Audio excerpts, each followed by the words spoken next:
두렵다면 진리가 아닙니다.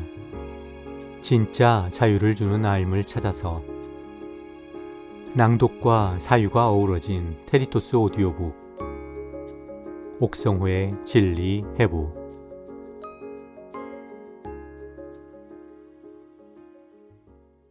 마가복음 6장에는 회당에서 가르치는 예수가 등장합니다. 그런데 가르치는 능력이 너무 뛰어나니까 동네 사람들은 예수가 못마땅했대요. 3절입니다. 동네 사람들은 예수를 달갑지 않게 여겼다. 그런데 조금만 상식을 가지고 보세요. 이게 말이 됩니까? 스포츠에서 왜 홈 경기가 유리할까요? 뻔한 질문이죠. 2002년 월드컵이 한국에서 열리지 않았다면 우리가 4강에 갈 수 있었을까요? 그런데 왜 예수가 자란 동네 나사렛 사람들은 예수를 달갑지 않게 여겼을까요? 세상이 다 예수를 미워해도 우리 동네가 키워낸 인재인데 자랑스러우면 자랑스러워야지 왜 맞득지 않아요? 왜 예수한테 화를 내고 그의 가르침을 무시하나요? 이런 경우는 딱 두 가지밖에 없습니다. 첫 번째입니다. 우리 동네에 정말로 쓰레기 개차반으로 자란 녀석이 하나 있어요. 그런데 이놈이 갑자기 얼굴에 철판을 깔고는 사방팔방 돌아다니면서 훈장 노릇을 하네요. 황당한 건 평생 성실하게 사는 사람들한테까지 가서 너 그렇게 살면 안 돼! 이러면서 가르치려고 들어요. 요즘으로 친다면 상습적인 음주운전, 그것도 모자라서 마약에 찌든 모 국회의원 아들이 있다고 칩시다. 그런데 이놈이 참된 인생이라는 유튜브 채널을 개설하고 이런저런 훈계를 늘어놓는다면 동네 사람은 말할 것도 없고 심지어 가족이라도 제정신 박혔다면 두 눈 뜨고 그 꼴을 볼 수 있을까요? 그런데 이 세기에 쓰인 도마 복음서가 맞다면 예수가 바로 이런 경우에 해당해요. 도마 복음서에는 5살부터 12살까지 예수의 어린 시절 이야기가 나오는데 상황이 심각하거든요. 어린 예수, 자기 맘에 안 드는 친구는 그냥 저주를 내려서 다 죽여버려요. 한 번은 죽은 애 부모가 항의하러 찾아왔는데 그 부모를 바로 장님으로 만들어버렸고요. 이 정도라면 예수를 눈에 가시로 여겼다는 나사렛 사람들 하나도 이상할 게 없죠. 또 하나 가능한 건 이겁니다. 마을 사람 전체가 다 사이코인 경우. 누가복음 2장 52절이 뭐라고 합니까? 예수는 지혜와 키가 자라가며 하나님과 사람에게 더욱 사랑스러워 가시더라. 네, 누가복음은 도마복음서와 180도 다른 이야기를 합니다. 예수는 하나님뿐 아니라 사람에게도 더욱 사랑스러워 갔다라고 하니까요. 이게 사실인데도 예수가 못마땅하다? 사랑스러울수록 더 밉고 죽이고 싶다? 그냥 사이코패스지요. 그러니까 나사렛이라는 이 동네 한마디로 타운 오브 사이코라는 겁니다. 그런 걸까요? 자기를 미워하는 동네 사람들을 보고 예수가 한 유명한 말이 있죠. 마가복음 6장 4절을 현대인의 성경으로 보겠습니다. 예수는 예언자가 고향과 친척과 자기 집에서는 존경을 받지 못한다 하시고, 예수는 지금 구약의 선지자와 자기를 동일시하고 있어요. 그런데 이것도 참 이상해요.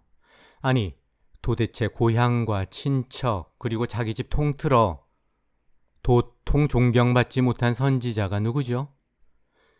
그나마 예레미야 정도가 생각나는데 예레미야도 고향에서는 좀 배척을 받았지만 자기 집하고 친척으로부터도 미움을 받았던가요? 아무튼 힘든 환경에서 건실한 청년으로 자란 우리 동네 출신 예수. 하나님의 나라를 선포하는데 말 그대로 개천에서 용난 거 아닙니까? 그럼 동네 사람들 박수치고 격려는 못해줄 망정 미워하고 시기한다? 이건 결코 정상적인 상황이 아닙니다. 아, 사이코 동네라는 게 사실이면 마리아도 그래서 그런 건가요? 그러니까 나사렛이라는 이 동네 자체가 워낙 제정신이 아니라서 마리아마저 그 분위기에 휩쓸려 아들이 미쳤다며 찾아다녔다? 이렇게 봐야 할까요? 기왕 여기까지 말이 나온 김에 한 걸음만 더 들어가 보죠. 나사렛이라는 동네가 진짜로 있었다고 치자고요. 당시라면 많아야 인구가 몇백 명이었을 텐데 어느 날 덜커덩 동네에서 모르는 사람이 없는 마리아가 결혼도 안 했는데 임신을 했어요. 가능성이 뭘까요? 2세기 헬라 철학자 셀수스의 주장처럼 마리아가 로마 군인과 간음한 걸까요? 아니면 강간을 당해서 원치 않는 임신을 한 걸까요? 그러나 이런 식의 비합법적인 방식으로 태어난 아이는 죽임을 당하거나 공동체에서 추방당했습니다. 예수가 나사렛에서 별 문제 없이 자랐다고 보는 게 합리적이라면 이 두 가지 가능성은 배제하는 게 맞겠죠. 그럼 남는 건 이겁니다. 요셉과의 정상적인 결혼에 의해서 예수가 태어났다. 그게 아니라면 성령에 의해서 잉태된 것을 마을 사람들도 다 알았다. 그래서 결혼도 안 한 마리아가 아이를 가졌는데도 별 문제 없이 나사렛에서 살 수 있었다. 그렇다면 동네 사람들, 한 동네에서 동고동락한 예수가 마침내 어엿한 성인으로 성장해서 기적과 더불어 복음을 선포하면 무릎 꿇고 감동의 눈물을 흘려야 하는 거 아닙니까? 그게 정상이고 자연스러운 거 아니에요? 여봐요, 옥성호 씨. 아니, 하나님의 말씀이 그렇다면 그런 거지. 뭐가 정상이고 뭐가 자연스럽다는 겁니까? 당신이 뭔데 감히 하나님의 말씀을 정상이니 비정상이니 판단하냐고. 하나님이 당신 수준이야? 이거 정말 듣자 하니까. 옥성호 씨, 당신 말이야. 내가 충고 하나 할게요. 당신 앞으로 아예 생각이란 걸 하지 마. 그냥 믿어. 아멘 하고 그냥 믿으라고.